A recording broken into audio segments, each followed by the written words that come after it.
اعوذ باللہ من الشیطان الرجیم بسم اللہ الرحمن الرحیم قد افلح المؤمنون الذین هم فی صلاتهم خاشعون۔ 18ویں پارے میں 3 صورتیں ہیں۔ سورۃ مؤمنون جس کے 6 رکوع ہیں، اور سورۃ نور جو 9 رکوعوں پر مشتمل ہے، اور سورۃ فرقان جس کے 6 میں سے 2 رکوع اس پارے میں شامل ہیں۔ سورۃ مومنون، مومنوں کی ظاہری صفات کا بیان۔ رکوع نمبر 1، تعمیر سیرت کے لیے بنیادی صفات۔ پہلے رکوع میں بندہ مومن کی کردار سازی کے لیے بنیادی صفات کا بیان ہے۔ ان صفات میں نمازوں میں خشوع خضوع کا اہتمام، بے مقصد سرگرمیوں سے اجتناب، خود احتسابی، جنسی اعتبار سے پاکیزگی، امانتوں اور وعدوں کی پاسداری اور نمازوں کی حفاظت شامل ہیں۔ یہ صفات رکھنے والے کامیاب ہو کر جنت الفردوس میں داخل ہوں گے۔ اس کے بعد اسی رکوع میں بیان کیا گیا کہ بچہ ماں کے وجود میں کن مراحل سے گزر کر تکمیل پاتا ہے۔ اللہ نطفے کو جمع ہوئے خون کو بوٹی کو ہڈی کی صورت دیتا ہے، ہڈی پر گوشت چڑھاتا ہے، اور اس سب کے بعد تیار شدہ جسم میں روح ڈال کر انسان کی تخلیق کو مکمل کر دیتا ہے۔ بلا شبہ اللہ بہترین خالق ہے۔ انسان دنیا میں اپنی حیات کا پہلا مرحلہ گزار کر فنا ہو جاتا ہے۔ اس کے بعد اللہ اسے روز قیامت زندہ فرما کر حیات کے دوسرے مرحلے سے گزارے گا۔ رکوع نمبر 2، حضرت نوح علیہ السلام کا واقعہ۔ دوسرے رکوع میں حضرت نوح علیہ السلام کا واقعہ بیان ہوا۔ انہوں نے قوم کو اللہ کی بندگی کی دعوت دی۔ قوم کے سرداروں نے اعتراض کیا کہ حضرت نوح علیہ السلام محض ایک انسان ہیں، اور ایک انسان کیوں کر اللہ کا رسول ہو سکتا ہے۔ انہوں نے حضرت نوح علیہ السلام کو مجنون قرار دینے کی گستاخی کی۔ طویل عرصے تک سرداران قوم کی یہ گستاخیاں جاری رہیں۔ بالآخر اس قوم پر اللہ کی طرف سے طوفان کی صورت میں عذاب آیا۔ حضرت نوح علیہ السلام اور ان کے ساتھ تمام اہل ایمان ایک کشتی میں سوار ہو کر عذاب سے محفوظ رہے، اور باقی پوری قوم طوفان سے ہلاک ہو گئی۔ رکوع نمبر 3، تاریخ دہرائی جاتی ہے۔ تیسرے رکوع میں ایک سرکش قوم پر عذاب کا ذکر ہے۔ اللہ کے رسول صلی اللہ علیہ وسلم نے اسے اللہ کی بندگی کی دعوت دی۔ جواب میں سرداران قوم نے رسول کی بشریت پر اعتراض کیا، رسول پر جھوٹا ہونے کا بہتان لگایا، اور بڑی شدت سے مرنے کے بعد دوبارہ جی اٹھنے کی حقیقت کی نفی کی۔ طویل عرصے کی کشمکش کے بعد رسول نے اللہ سے مدد کرنے کی التجا کی۔ اللہ نے ایک زوردار زلزلے سے اس قوم کو ہلاک کر دیا۔ بعض مفسرین کی رائے ہے کہ یہ قوم سمود کے انجام کا ذکر ہے، کیونکہ اس قوم کو اللہ نے زلزلے سے ہلاک کیا تھا۔ بعد میں آنے والی کئی قوموں نے بھی بھیڑ چال کی طرح ہی وہی روش اختیار کی جیسی روش قوم نوح اور قوم سمود کی تھی۔ ہر قوم کو معین وقت پر اپنی سرکشی کی سزا ملی۔ رکوع نمبر 4، مومنوں کی باطنی کیفیات۔ چوتھے رکوع میں آگاہ کیا گیا کہ اللہ نے تمام رسولوں کو حکم دیا کہ وہ پاکیزہ رزق کھائیں تاکہ اچھے اعمال کر سکیں۔ گویا حرام کی کمائی انسان کو نیکیوں سے محروم کر دیتی ہے۔ اس کے بعد مومنوں کی باطنی کیفیات کا تذکرہ ہے۔ ان پر ہر وقت اپنے رب کا خوف طاری رہتا ہے، اور وہ اس کی تعلیمات پر دل سے ایمان رکھتے ہیں، اس کے ساتھ کسی کو شریک نہیں کرتے، انتہائی رازداری کے ساتھ صدقہ و خیرات کرتے ہیں، نیکیاں کرنے کے باوجود ڈرتے رہتے ہیں کہ معلوم نہیں ان کی نیکیاں بارگاہ خداوندی میں قبول ہوں گی یا نہیں۔ بلائی کے ہر کام میں دوسروں سے آگے نکلنے کی کوشش کرتے ہیں۔ اللہ ہم سب کو یہ جذبات و کیفیات عطا فرمائے، آمین۔ رکوع نمبر 5، سوچنے پر مجبور کر دینے والے سوالات۔ 5ویں رکوع میں اللہ کی کئی نعمتوں اور انسانوں کی ناشکری کا ذکر ہے۔ وہ دوبارہ جی اٹھنے اور نعمتوں کے استعمال کے حوالے سے جواب دہی کا انکار کرتے ہیں۔ اللہ ان سے ایسے سوالات پوچھتا ہے جو انہیں نہ صرف سوچنے بلکہ حق کا اعتراف کرنے پر مجبور کرنے والے ہیں۔ بتاؤ پوری زمین اور اس پر موجود جملہ مخلوقات کس کے اختیار میں ہیں؟ ساتوں آسمانوں کے کائنات اور زمینوں کے کائنات، تخت حکومت کا مالک کون ہے جو ہر شے کو کسی آفت سے بچا سکتا ہے، لیکن اس کی پکڑ سے کسی کو کوئی نہیں بچا سکتا۔ ان تمام سوالات کے جوابات میں انسان یہ تسلیم کرنے پر مجبور ہے کہ مذکورہ بالا صفات کا حامل صرف اور صرف اللہ ہی ہے۔ اس کے باوجود بے بس اور لاچار مخلوقات کو اللہ کا شریک بنانے کا کیا جواز ہے؟ اگر کائنات میں ایک سے زیادہ با اختیار معبود ہوتے تو وہ کسی موقع پر باہمی اختلاف کی بنیاد پر لڑ پڑتے اور کائنات میں فساد برپا ہو جاتا۔ بلا شبہ اللہ ہی معبود واحد ہے۔ رکوع نمبر 6 ایمان افروز دعائیں۔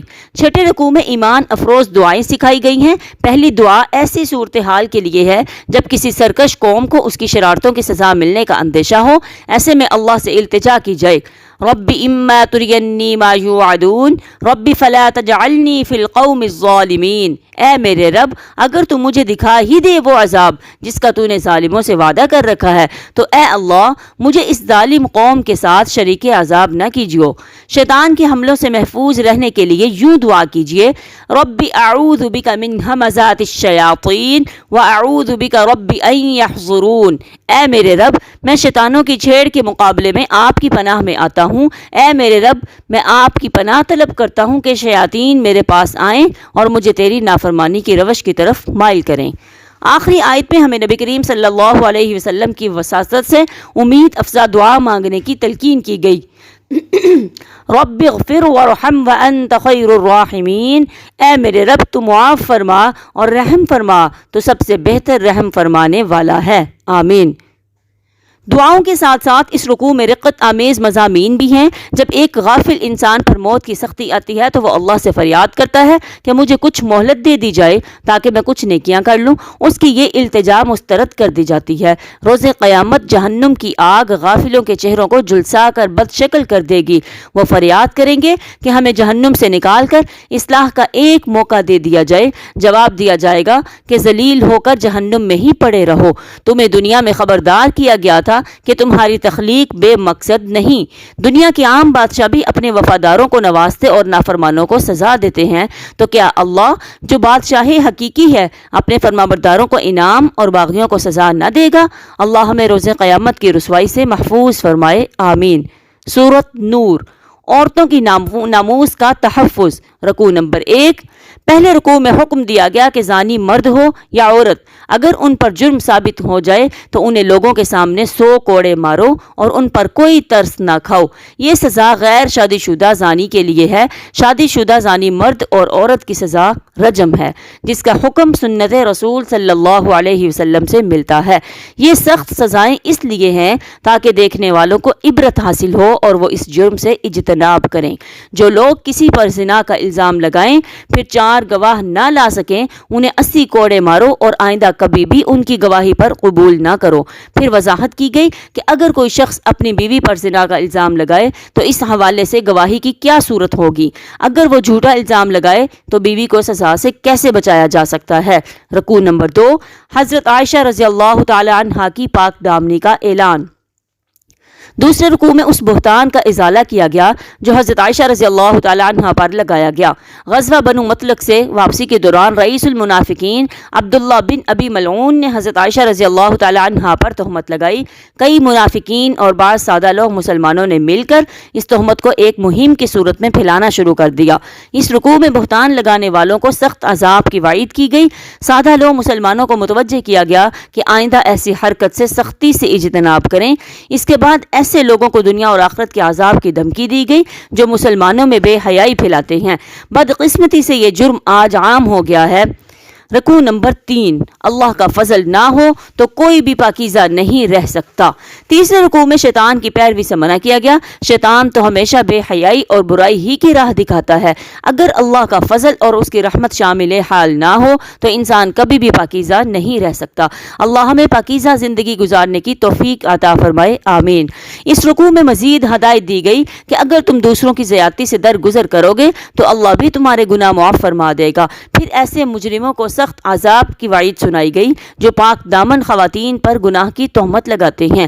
آخر میں ایک اخلاقی قدر بیان کی گئی کہ پاکیزہ کردار کے مرد اس لائق ہیں کہ ان کے نکاح میں پاک باز خواتین آئیں اور خبیث مرد اسی قابل ہیں کہ ان کے گھر میں بدکار بیویاں آئیں۔ اللہ ہمیں پاکیزہ کردار اور پاکیزہ لوگوں کا ساتھ نصیب فرمائے، آمین۔ رکوع نمبر 4 گھر کے پردے کے لیے ہدایات۔ چوتھے رکوع میں گھر کے پردے کے لیے ہدایات دی گئی۔ کسی کے گھر میں اس کی اجازت سے داخل ہوں اور گھر والوں کو سلام پیش کر کے سلامتی کی دعا دو۔ اگر صاحب خانہ ملاقات کے لیے وقت نہ دے تو بغیر کسی ناراضگی کے واپس آ جاؤ۔ گھر کے اندر مرد اور خواتین نگاہوں کی حفاظت کریں۔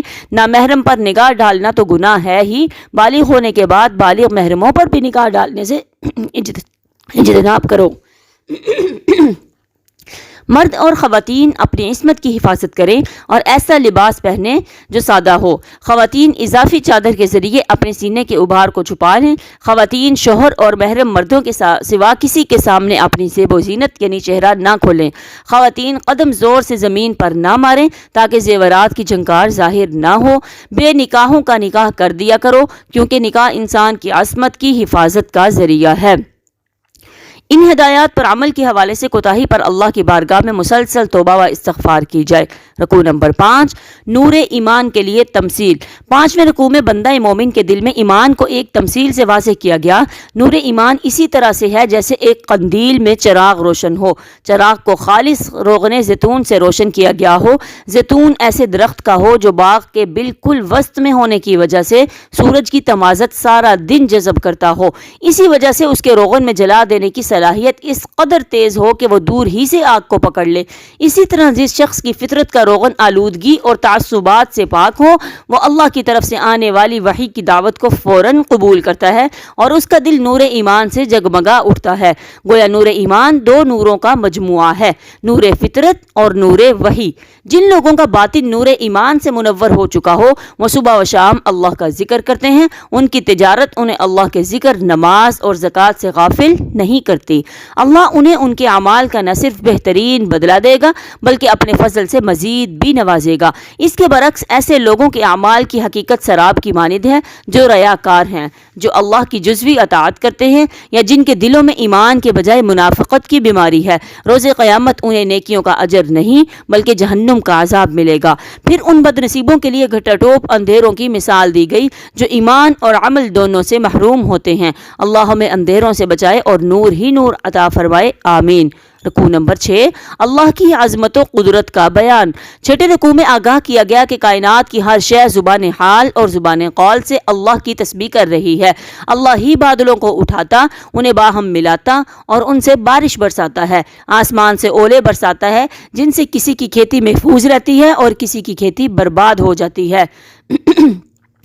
اللہ بادلوں کو ٹکرا کر بجلی پیدا کرتا ہے جو انسانوں کو بینائی سے محروم کر سکتی ہیں۔ اللہ ہی نے رینگنے دو پاؤں پر اور 4 پاؤں پر چلنے والی مخلوقات بنائی ہیں۔ بلا شبہ ان مظاہر قدرت میں بندوں کے لیے سبق آموزی کا سامان ہے۔ اسی رکوع میں منافقین کا طرز عمل واضح کیا گیا۔ جب انہیں شریعت کے مطابق فیصلوں کی طرف بلایا جاتا ہے تو نہیں آتے، البتہ اگر ان فیصلوں سے اپنے حق میں کوئی فائدہ نظر آئے تو فوراً حاضر ہو جاتے ہیں۔ حقیقت یہ ہے کہ ان کے دل نور ایمان سے محروم ہیں۔ رکوع نمبر 7، مومنانہ طرز عمل۔ 7ویں رکوع میں واضح کیا گیا کہ مومن وہی ہیں کہ جب شریعت کے مطابق فیصلے کی طرف بلایا جائے تو فوراً سمعنا و اطعنا، ہم نے سنا اور قبول کیا کہتے ہوئے حاضر ہو جاتے ہیں۔ یہ وہ خوش نصیب ہیں جو کامیابی کے بلند درجات پر پہنچنے والے ہیں۔ جو لوگ شریعت کے مطابق فیصلے قبول نہیں کرتے وہ جان لیں کہ رسول اللہ صلی اللہ علیہ وسلم کے ذمے صرف حق پہنچا دینا ہے، منوانا نہیں۔ اگر مسلمان اپنی استطاعت کے مطابق ایمان اور اعمال صالحہ کا حق ادا کریں تو اللہ انہیں زمین میں خلافت اور دین اسلام کو غلبہ عطا فرما دے گا۔ تب واقعتاً اللہ کی عبادت یعنی کلی اطاعت حاصل ہوگی۔ البتہ جو لوگ ایمان اور عمل صالح کی طرف توجہ نہ دیں تو وہ اللہ کی نظر میں فاسق ہیں۔ رکوع نمبر 8، گھر کے اندر پردے کے احکامات۔ 8ویں رکوع میں گھر کے اندر کے پردے کا بیان ہے۔ حکم دیا گیا کہ نماز فجر سے قبل، نماز ظہر کے بعد اور نماز عشاء کے بعد بچے اور خادمین صاحب خانہ کی خلوت کے کمرہ میں نہ آئیں۔ بچے بالغ ہونے کے بعد کسی کے گھر میں اس کی اجازت کے بغیر داخل نہ ہوں۔ ایسی بوڑھی خواتین جن کے لیے نکاح کا امکان نہیں ہے وہ زیب و زینت کا اہتمام کیے بغیر کھلے چہرے کے ساتھ نامحرم مردوں کے سامنے آ سکتی ہیں، البتہ بہتر یہی ہے کہ وہ اس رعایت کو اختیار نہ کریں۔ رکوع نمبر 9، نظم جماعت کی اہمیت۔ 9ویں رکوع میں بیان کیا گیا کہ حقیقی مومن وہ ہیں جو اجتماعی کاموں کو ذاتی کاموں پر ترجیح دیتے ہیں، اجتماعی کام سے غیر حاضر نہیں ہوتے جب تک نبی کریم صلی اللہ علیہ وسلم یعنی امیر جماعت سے اجازت نہ لے لیں۔ پھر امیر جماعت کا اختیار ہے کہ انہیں اجازت دے یا نہ دے، البتہ جسے اجازت دے اس کے لیے دعائے استغفار کرے کیونکہ اس نے اجتماعی کام سے رخصت لے کر ذاتی کام کو زیادہ اہمیت دی ہے۔ اللہ ہمیں دین کے غلبے کے لیے کسی اجتماعی نظم کے ساتھ جڑنے اور پھر اس نظم کی مکمل پابندی کی توفیق عطا فرمائے، آمین۔ سورت فرقان، حق و باطل میں فرق کرنے والی سورت مبارکہ۔ رکوع نمبر 1، دشمنانہ حق کے اعتراضات۔ پہلے رکوع میں اللہ کی عظمت اور پھر دشمنان حق کے اعتراضات کا بیان ہے۔ وہ کہتے تھے کہ قرآن اللہ کا کلام نہیں بلکہ گزرے ہوئے قصوں کا مجموعہ ہے۔ محمد کیسے رسول ہیں جو ضروریات زندگی کے محتاج ہیں؟ ان کے لیے تو سونے چاندی کے خزانے اور لہلہاتے ہوئے باغات ہونے چاہیے۔ اللہ نے اعتراضات پر افسوس کرتے ہوئے فرمایا کہ مخالفین قرآن اور نبی کریم صلی اللہ علیہ وسلم پر بے بنیاد اعتراضات کر رہے ہیں۔ وہ گمراہ ہو چکے ہیں اور ان کے لیے ہدایت آنے پر کوئی امکان نہیں۔ رکوع نمبر 2، اعتراضات کا جواب۔ دوسرے رکوع میں مخالفین کے اعتراضات کا جواب دیا گیا۔ ارشاد ہوا کہ اللہ نبی صلی اللہ علیہ وسلم کو خوبصورت باغات اور شاندار محلات عطا کر سکتا ہے۔ مخالفین کے اعتراضات کی اصل وجہ یہ ہے کہ وہ نہیں چاہتے کوئی اس آخرت کا ذکر کرے جس میں ان سے جرائم کی باز پرس ہوگی۔ وہ کان کھول کر سن لیں کہ ان کے لیے اللہ نے دہکتی ہوئی آگ تیار کر رکھی ہے جس میں وہ باہم زنجیروں میں جکڑے ہوئے ہوں گے۔ وہ موت کو پکاریں گے لیکن موت نہیں آئے گی۔ مشرکین نے جن نیک بندوں کو اللہ کا شریک ٹھہرا رکھا تھا وہ اللہ کی عدالت میں مشرکین کے خلاف گواہی دیں گے۔ اب کوئی مشرکین پر سے عذاب کو ٹالنے والا نہ ہوگا۔ مزید بیان ہوا کہ اللہ نے اب تک جتنے رسول بھیجے ہیں وہ سب کے سب انسان ہی تھے اور ان میں بشری کمزوریاں تھیں۔ انہوں نے کمزوریوں کے باوجود اللہ کے احکامات پر عمل کر کے انسانوں پر حجت قائم کر دی۔ رسول اللہ صلی اللہ علیہ وسلم کی بشریت اہل باطل کے لیے آزمائش بن گئی ہے اور ان کا ظلم و ستم اہل حق کے لیے آزمائش ہے۔ اللہ سب کے طرز عمل کو دیکھ رہا ہے اور عنقریب حق و باطل میں فیصلہ کر دے گا۔